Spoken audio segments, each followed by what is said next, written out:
Good sunny morning everyone and welcome to the city of Winchester. So andito siya located guys, not very far from Southampton and a little bit far from London. It takes probably an hour or 2 hours by car. So andito ako ngayon sa Winchester guys. This city has a lot of history.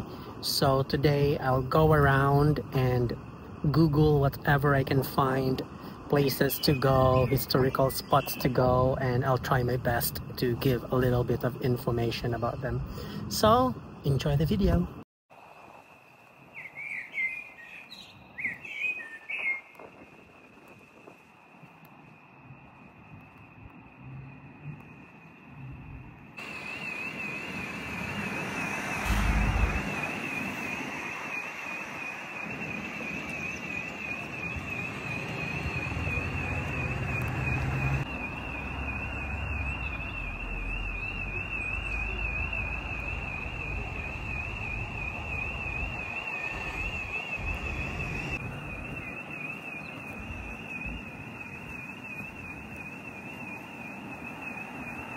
Travel tip ko guys, pag nagsi-city tour kayo or walking tour or you're just walking around somewhere, you do it early in the morning kasi wala pang mga tao. So almost always when you go to the spot, ikaw lang yung tao doon, wala kang photo bomber. Just like this place. So this is called the Winchester City Mill.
Next ating puntahan guys is Winchester Cathedral. It's a very popular cathedral. It's very old, especially during Christmas season. Meron silang ginagawang Christmas market around the cathedral. Let's check!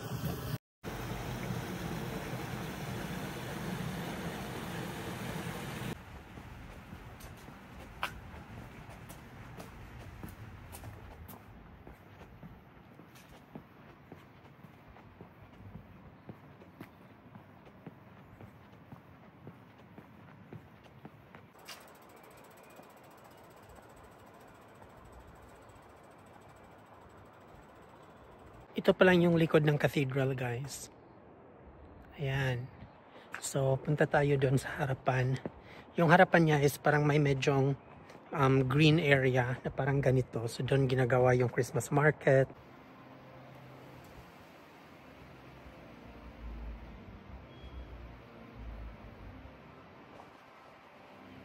So dito banda nila ginagawa yung Christmas market guys.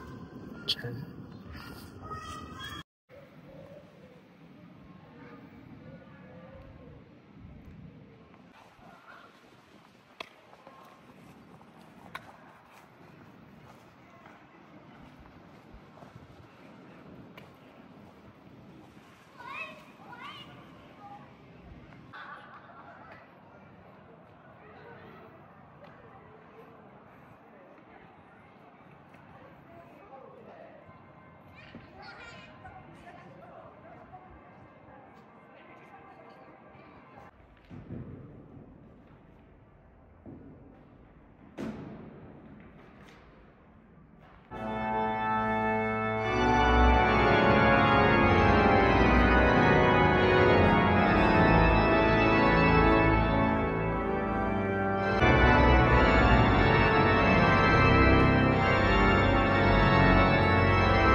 nakita nyo na yung cathedral, guys. Next nating puntahan is yung Winchester College, which is an old college, like very old college, and many people study there, like mga prestigious na mga tao.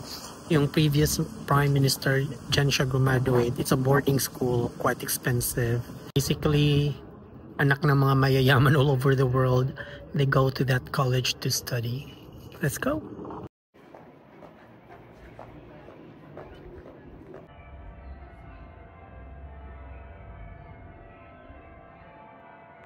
Ito yung ano, guys, Wickham Arms, one of the oldest pubs here in Winchester. So imagine, ilan na kayang mga Winchester College students ang nalasing dyan.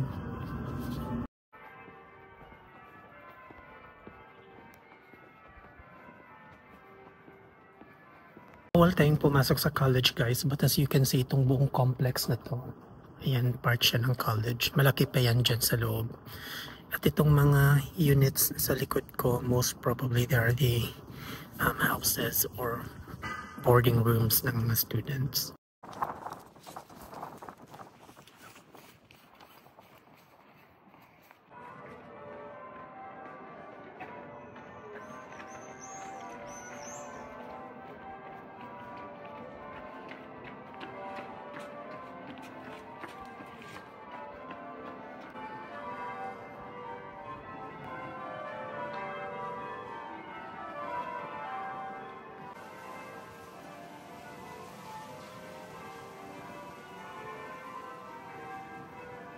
Napaka-old ng structure ng college na to, guys, but meron siyang modern part din sa kabila. But as you can imagine, pag dito ka nagsa-study, para kang nasa Hogwarts, ganun yung feels. Kasi boarding school, merong houses, and the last time I was here, that was yesterday or 2 days ago, yung mga students pala dito nakasuit sila lahat. I thought there was some formal event that young people were going to, but actually ganun sila, araw-araw pumupunta sa school nakasuit.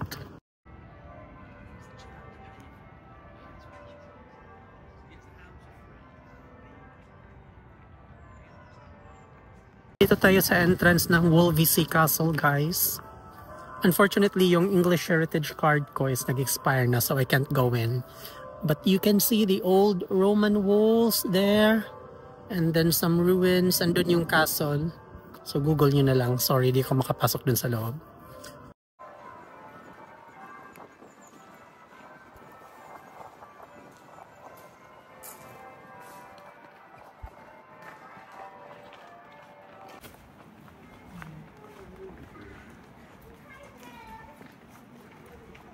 Yung next nating puntahan, guys, is yung bahay kung saan tumira si Jane Austen until her last day, kasi dito siya namatay sa Winchester.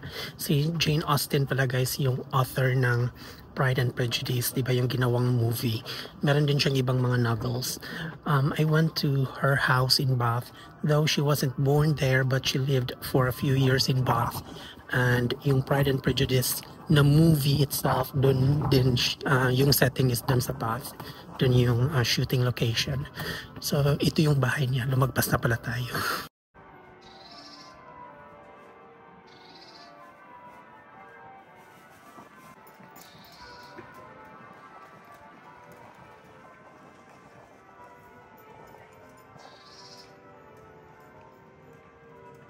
So basically, lumipat si Jane dito, guys, kasi gusto niyang pumalapit dun sa doktor niya nung nagkasikit na siya.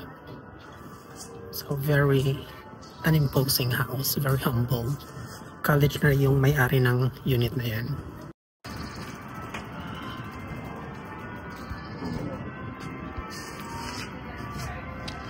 Okay, guys, yun na yung mga key features ng city center ng Winchester. Although marami pa ding mga ibang places na pwede mo explore, but medyo malayo na siya, so I can't walk to those places. So the last stop that we're going to is the city high street. We're lucky today, guys, kasi meron pa lang parang outdoor fair today sa city center nila. So let's go in.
Thank you. It's very simple.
Right, that's Winchester City for you guys. Thank you so much for watching the video. Bye.